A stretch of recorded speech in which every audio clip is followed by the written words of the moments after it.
Bonsoir. Bonsoir. Et merci pour votre invitation. Je suis très heureux d'être parler de mon livre sur la théologie de la provocation. Mais étant donné les événements récents, j'ai pensé les mettre en relation avec les changements que l'on vient qui sont en cours dans le monde et qui évidemment concernent ces thèmes que j'ai abordés dans mon livre. À savoir, bien sûr, le thème principal, c'est celui que j'ai désigné comme étant la théologie de la provocation. La provocation, qu'est-ce que c'est? C'est une entreprise de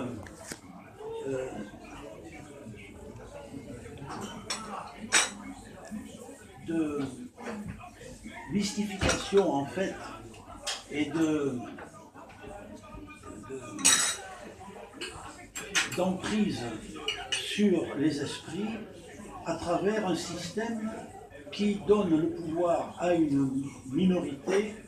sur une majorité de gens, à savoir qui court-circuite en quelque sorte le rapport entre les États et les peuples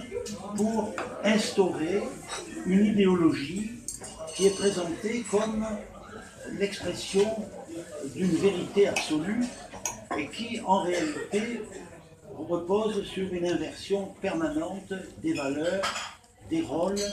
et donc sur une substitution, comme je l'ai déjà dit dans une autre conférence, une substitution de la parole à la réalité. Donc, mystification, emprise, fascination, moyen de persuasion non par la force brutale, non par une terreur ouverte, mais par une sorte de chantage permanent, de contrainte qui s'exerce à l'intérieur de la société et qui met en jeu les mécanismes, on pourrait dire, grégaires, des mécanismes qui contribuent à souder la masse dans une opinion qui apparaît comme une opinion dominante et qui, en fait, devient une sorte de tabou contre lequel il est indécent, incorrect, malséant, immoral de s'élever. Donc, au fond, l'instauration d'un consensus. Alors j'ai fait une sorte de parcours dans l'histoire et j'ai voulu remonter aux sources de cette entreprise de domination des esprits. Et en fait, à l'origine, j'ai trouvé tout simplement le nihilisme. Et je pense qu'on peut trouver une corrélation ou même une analogie entre cet état, cette situation que j'ai décrite et qui, me semble-t-il, existe dans nos sociétés occidentales, avec ce phénomène qui est né en Russie dans les dernières années du 19e siècle, déjà à partir des années 70,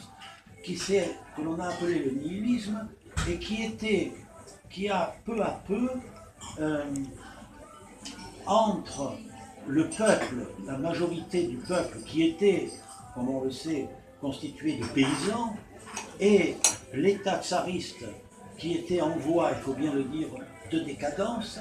a créé un nouveau pouvoir, un pouvoir qui s'exerçait par la littérature, par les journaux, par l'action politique, par la propagande, et qui a engendré, comme on le sait, un terrorisme qui n'est pas non plus sans analogie avec le terrorisme auquel nous sommes confrontés aujourd'hui. J'ai employé les termes de mystification et d'emprise sur les esprits. Effectivement, la force de ce système de domination, elle repose dans le langage, dans l'utilisation de mots qui, comme je l'ai dit, se substituent aux faits, se substituent à l'expérience vécue. Des exemples, toute l'histoire, on peut dire, depuis la chute du tsarisme, depuis la Révolution d'octobre, la Première Guerre mondiale, qui ont été des catastrophes inaugurales de cette longue période marquée par la succession des totalitarismes, eh bien, toute l'époque, disons, est jalonnée, n'est-ce pas, par des exemples de ce renversement, de cette inversion qui constitue disons, à créer le vide au nom de valeurs qui sont constamment bafouées par ceux-là même qui les proclament. Donc on a parlé très souvent d'une ère du vide. Et ce vide, je pense qu'on doit l'assimiler à une opposition qui me paraît fondamentale entre ce qu'on pourrait appeler une structure verticale des valeurs et une structure horizontale. L'Occident manipule avec un extraordinaire brio des solutions horizontales aux problèmes qui se sont posés à l'aube de notre modernité et qui est le problème du rapport entre la masse et la puissance.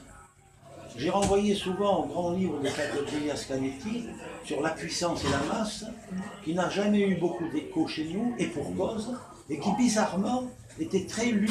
dans les pays communistes, parce que moi je l'ai lu pour la première fois dans sa version polonaise dans les années 60. Et donc je crois que c'est un rapport fondamental, car qui détient la puissance sur cette masse croissante qu'il faut endiguer, qu'il faut canaliser, et que l'on ne peut donc maîtriser que par la manipulation, que par cette espèce de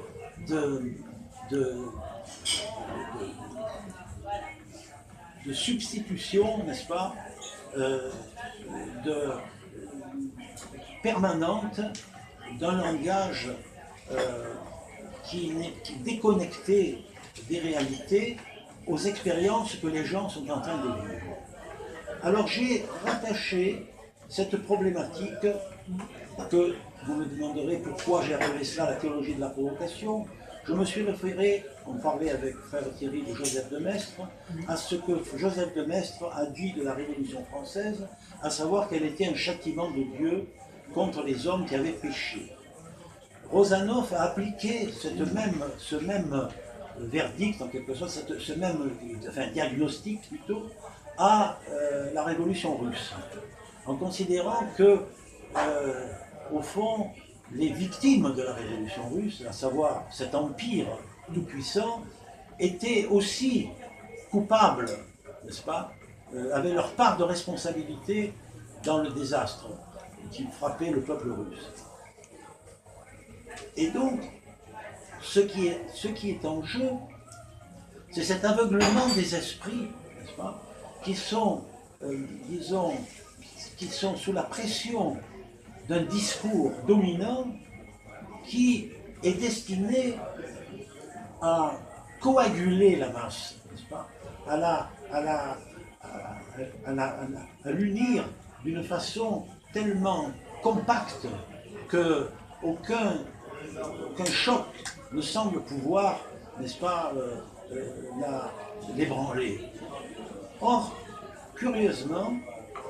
on aurait pu croire que les jeux étaient faits dans nos sociétés avec l'hégémonie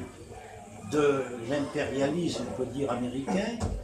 qui a une cour avec ses vassaux qui se trouvent à Bruxelles et qui semblait exercer une domination incontestée, incontestable sur les esprits, puisque au fond les populations automatiquement, d'une manière assez, disons, passive, semblaient plier sous le joug d'un système pourtant profondément injuste, inégalitaire, qui creuse sans cesse de nos élites, parce qu'on semble considérer que le peuple a toujours tort, puisqu'on renonce à la plupart des candidats, à l'exception d'ailleurs de M. Fillon, semblent renoncer à user du référendum. Et si on pense aux exemples précédents, on peut constater que ces référendums n'ont jamais été suivis des faits Et ça, ce qui veut dire que les élites dirigeantes n'ont jamais tenu compte de la vie des peuples. Alors je vous avoue que personnellement, j'ai toujours été très critique envers la démocratie. Non pas envers la démocratie comme, en tant que telle. On pourrait admettre avec Churchill que c'est le moins pire des régimes. Mais cette manière de donner la priorité à la majorité m'a toujours, paru suspecte. Et en même temps, ça m'a paru comme une convention, non, comme une autre, mais qui ne pouvait pas exprimer véritablement, la vérité, n'est-ce pas, telle qu'on la présente d'habitude. La vérité de l'opinion, bien sûr. Et puis cela prêtait à toutes sortes de manipulations. Et enfin, on a toujours constaté que depuis que la démocratie existe, tous les gouvernements qui ont été élus de cette façon démocratique ont systématiquement violé les promesses qu'ils faisaient et donc substitué à leur programme, au programme sur lequel ils étaient élus, un autre programme qui est